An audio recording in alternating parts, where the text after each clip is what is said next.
Dalawa ang sugatan matapos mabangga ng humaharurot umanong kotse sa Roxas Boulevard sa Pasay. Ang nakabanggang kotse, tinakasan pa ang kaniyang mga biktima. Ang mainit na balita hatid ni Haji Rieta.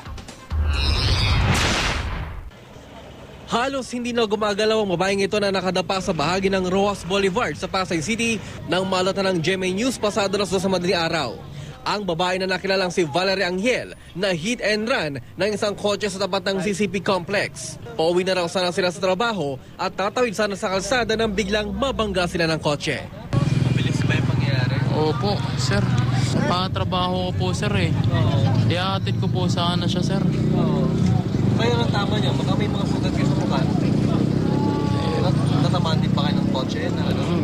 Hindi ko po talaga maalala, sir eh. Dito sa bahaging ito ng Roxas Boulevard nakatayo yung dalawa at tamang-tama tatawid sila dahil naka-stoplight naman daw. Pero bigla na lang daw sumulpot ang isang puting kotse na humaharurot kaya naman nabangga sila hanggang sa tumilapon pa nga.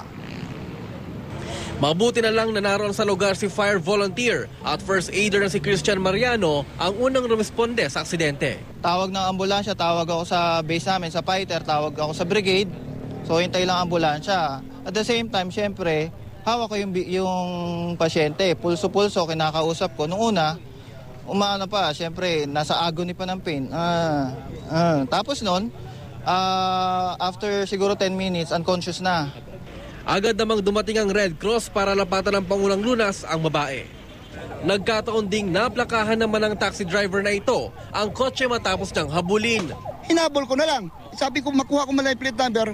Sa sobrang tuloy niya, hindi ko kagad makuha. So pagdating doon sa medyo makikitid na lugar, sabi ko doon sa pasero ko, Brad, pakikuha na may plate number kasi hindi ko makuha at wala akong ballpen dito. May sulat man lang. Pinaghahanap na ngayon ng mga otoridad ang puting Toyota Crown na may plakang TEJ 967 na mabilis tumakas patungong Maynila. Sa ating mga driver, palagi po natin titignan yung mga lights natin, stop lights, kung nakago, Haji Rieta, GMA News.